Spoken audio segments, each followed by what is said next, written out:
Hey guys, here to do a book review on probably the most famous book in America right now, The Hunger Games by Suzanne Collins. The only reason I read this book was because the movie was coming out and my girlfriend wanted to see it, so decided to read the book. My best friend, he actually read this when it first came out. He reads books, like quickly. He just reads anything. And I remember him reading this, and I remember him telling me it was good, but I never really wanted to read it.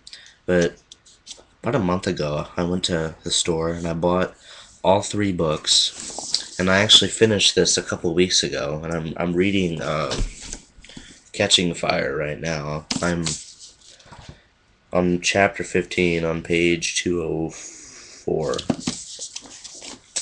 and it's started out kind of boring, but it's picking up. But anyway, The Hunger Games. If you don't know what it's about for some reason, it's about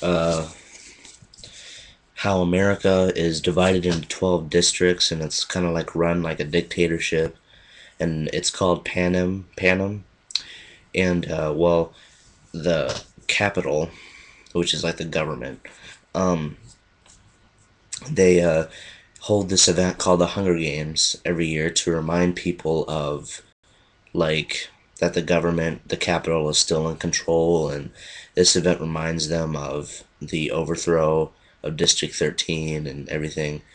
And the main character in this book is Katniss Everdeen, who is in District 12, and her sister ends up getting chosen as one of the names to be in the Hunger Games, and she volunteers to take her place. And PETA is the other tribute for the Hunger Games. So, and there's two tributes to each district. So, they go on this train, and they go to the Capitol, and they get interviewed and everything, and then the Hunger Games start. And this book really picks up when we get to the games, but the games doesn't start until like halfway through like literally almost halfway through the book. I mean, it kind of pissed me off, but this is one of the few. This book and like the Harry Potter books were books that I would stay up to like 2 a.m. and read. I didn't think this book was that bad.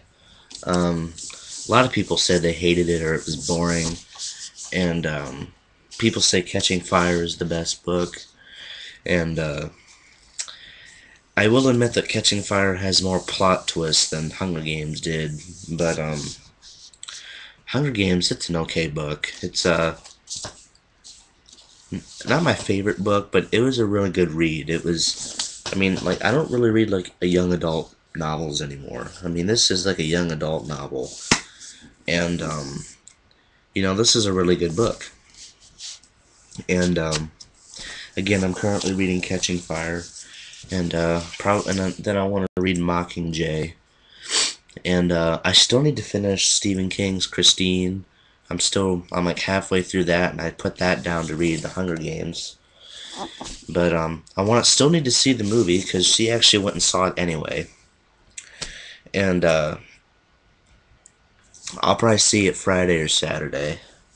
Even though on Friday is Friday the 13th, and on that Friday, The Cabin in the Woods comes out, which is a horror movie I've been wanting to see for a while, and the Three Stooges movie comes out, which I know is gonna suck, cause I mean you really can't remake the original Three Stooges, but me and my dad are gonna go in there with low expectations, and maybe we'll get a few laughs. I mean, I will admit I kind of laughed at the preview that they had for it, but anyway.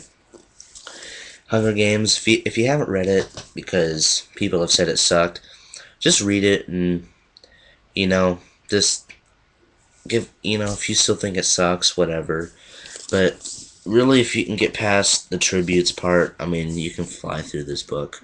Because I will admit the tributes part was kind of boring, somewhat, but then when the game starts, that's when the book picks up. And then when I was reading Catching Fire, I thought this book was going to be so boring when I started to read it, but as I've gotten farther in it, um, it's gotten picked up, and again, there's plot twists, and I've also heard Mockingjay is a little rushed, but I'm very excited to see how this book turns out. But Hunger Games, really good book, and I hope the movie is just as good. But that's my review, and see you guys later.